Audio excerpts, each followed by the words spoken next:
what? It's a lie. I mean, I'm sorry, I'm bursting the bubble a little bit bluntly. It's a lie that you don't know. You know. Okay, somewhere deep down you know. But our mind also comes up with this story, I do not know, because if I do not know, then I do not need to take responsibility to move. Right? And change can be scary. But if one can really step back and act from a part of being which is unattached to both possibilities, and that is a very difficult part within oneself, right? Which is unattached to both and yet has immensity of faith, which means that if I leave this job, I have full faith that things will work out, right? And at the same time, in case I decide to stay in this job, I have full faith that things will work out. Whatever will happen, I have immensity of faith that everything will happen for good, that I have complete and absolute trust in the divine grace that is working through things. Then the clarity will emerge whether am I meant to be in this job or am I not. It's not lack of clarity. It is inability to deal with fear. It's that. So first is not to give yourself a mental story that I don't know. I know. You know. And if you really sit in silence and if you really journal, you exactly know what is that which is meant to be. You know it. But it's a bit like if you actually take that step, it is scary. Deep down, you know only the surface nature, which is full of fear and reaction and all the rest of it, that does not know. Deep down, you sort of know. So, my sense for you is if you're feeling, say, stagnant in your job, right? And imagine a scenario. One way of kind of finding a solution to this is imagine a scenario where you are happy in this job. You were not stagnant in this job. You were happy in this job, right? And at the same time, you had all the money, resources in the world to change the job also. So it was not risky for you. There is no insecurity for you. And if you can really truly visualize that circumstance, you will know which is the choice to be made.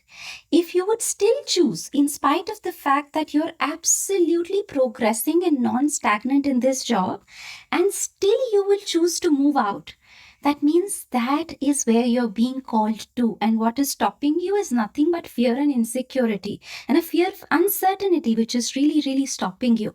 And then, you have to, it's like courage is not the absence of fear. Courage is the ability to act in spite of fear. Yes, there is insecurity. Yes, there is fear. But something inside of me has faith and aspiration, and I walk that route. And now, in spite of the fact, let's say if you had all the money in the world, all the resources, all the assurances in the world, and still if your, deepest part of you in silence says, no, I want to stick around with this job, which means that you're meant to be here.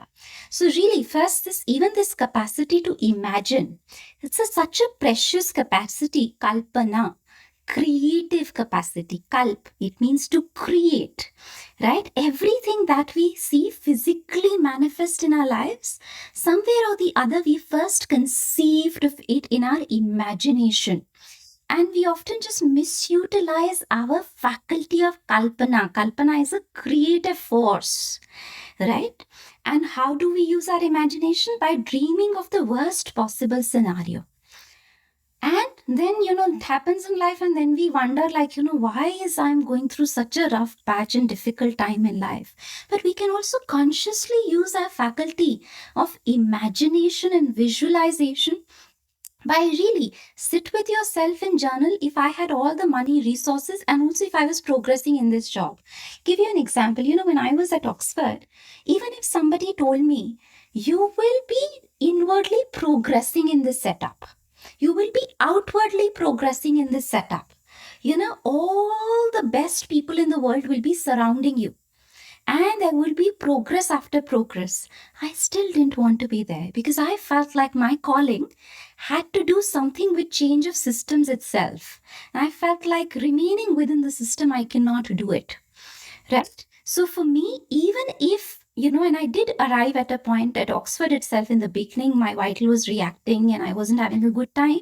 But slowly, as I started embracing Oxford also, I started having a great time at Oxford itself. That same place, I had so much of progress. I found my tribe. I found people who were talking spirituality, who were talking about doing good, well-being, planets well-being. And I've really found like my Sangha there. And I was progressing very well. And in spite of that, I felt this is not my place. It's a bit like, everywhere you fit in is not your place. Just because, I'm good at economics doesn't mean I'm meant to be an economist, right? Just because you are fitting in a role does not mean you're meant to be there. Right? So you really have to use your faculty of imagination. And when you use that faculty of imagination with silence, you know whether am I meant to be there or am I not meant to be there. Now, let's say you figured out this job is not meant for you in the long term. This is not meant for you. Then it's about, really preparing yourself to take the plunge. Know that you're always protected in the divine grace. It's like when you give yourself to the divine is protecting you, holding you. It's divine's responsibility to take care of you. And that feeling of it's a bit like the knowledge of the heart. The knowledge of the heart is not like the knowledge of the mind. The knowledge of the heart will not tell you the entire GPS map to the location. It will not tell you the bigger vision of where is this journey sort of headed. But it will tell you this is the next right step for me to take. It may be a baby step, but it will feel right. It will energetically sit well with you. You will feel a sense of inner freedom. You'll not feel a sense of inner disharmony when you take that baby little step. But it will not tell you the full picture of it. It's like when I came to Pondicherry, I did not know after Pondicherry I will find Auroville. After Auroville, Purnam will be built and all of these things will happen in my life. At that time, all I knew is out of all the choices in front of me, my heart felt, or my heart's intuition felt, that this is where I am being called to give myself. And then that's where the aspect of courage comes, which is, everything else you put at stake and you take a step in that direction. And it's a bit like, it's like there's a booklet by Sri Aurobindo called The Mother. It's a book by Sri Aurobindo called The Mother, where he talks about yoga is the dance between two poles. Now, what are these two poles? Aspiration from below and grace from above. And this grace from above comes in all formats. Grace from above is not only when we think good things are happening in our lives. Grace from above is sometimes when we feel good things are going away from our lives, because greater things are meant to come in our life, right? So, but that grace responds to the aspiration from above. And that is really yoga. So once you aspire that, no, this is where I really want to be, where I really want to give and serve myself. Another little point here is ask yourself from a completely agenda-less position, which is why I said, imagine if you had all the money in the world.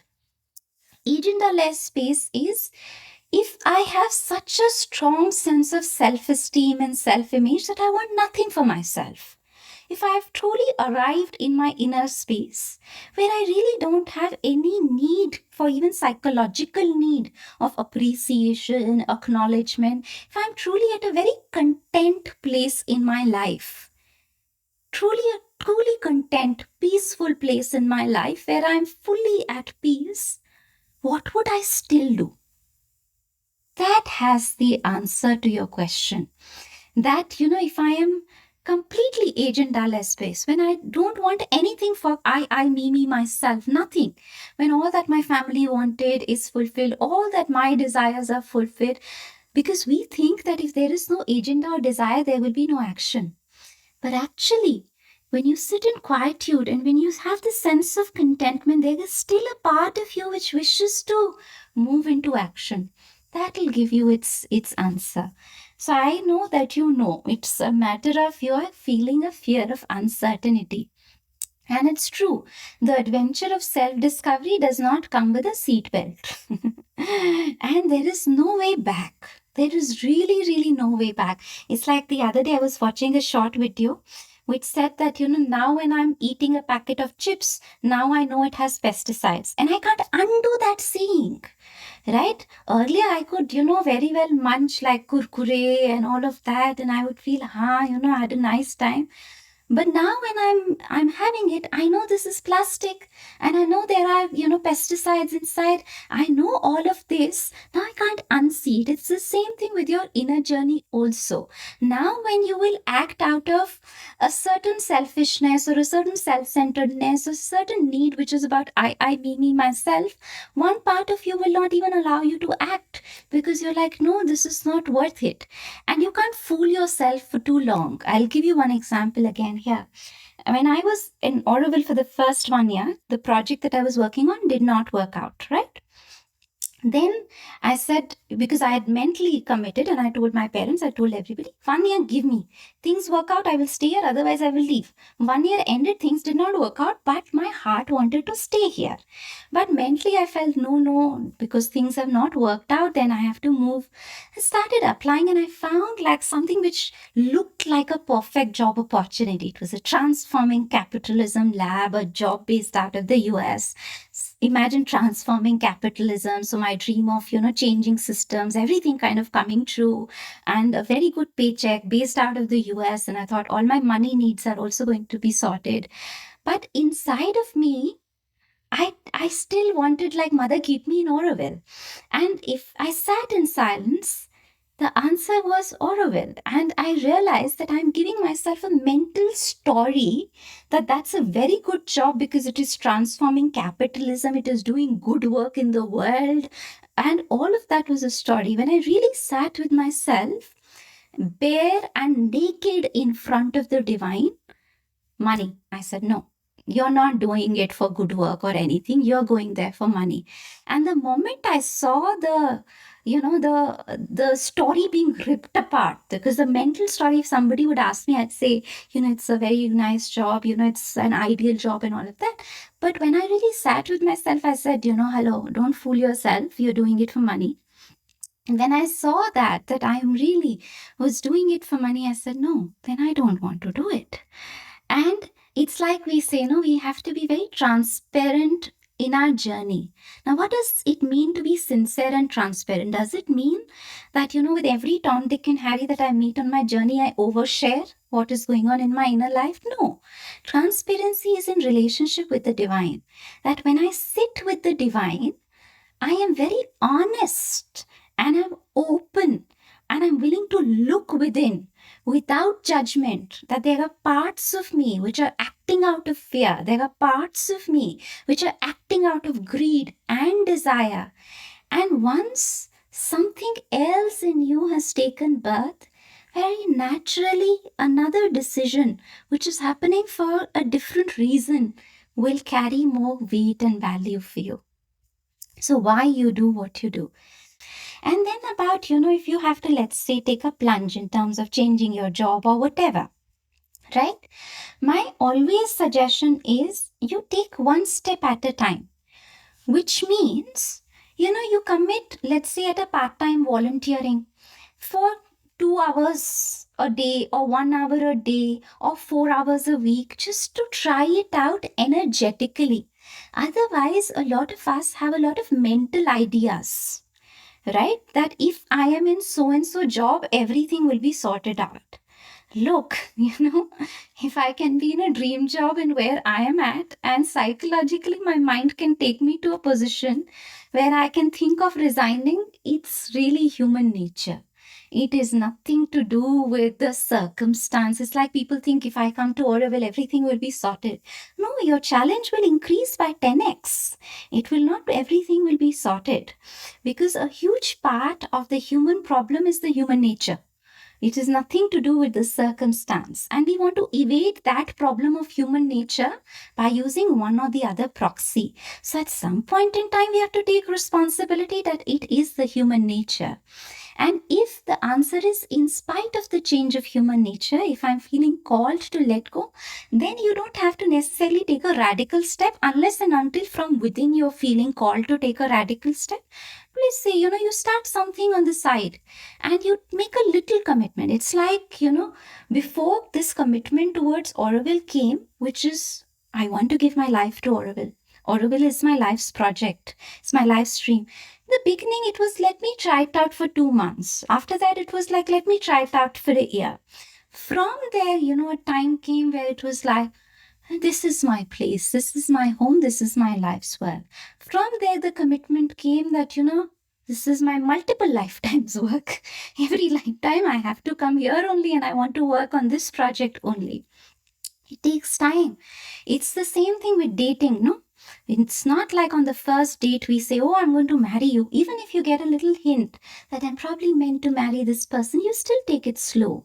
It's the same thing with your life also. So if you're feeling not this job and another job, instead of, imagining it will be some radical choice, you can take a little step where you start doing something on the side and you see how your energy is coming alive in that. And if you're feeling that energy is picking up, something which is in today's day and age called as a side hustle, then you're prepared for it to let it go. Right? So this is something that you can actually take a practical step towards. But remember, it is largely fear of uncertainty and insecurity. And largely the solution is faith and courage and aspiration. These 3 words, faith, courage, aspiration, this is the largely solution. Practicality of side hustle is to facilitate the transition. It's not a replacement for courage, faith, aspiration. That is where the core is. If the courage is not there, if the aspiration is not there, if the faith is not there, then no amount of, any kind of outer solution will sort of work out. So yeah, you have to take baby steps.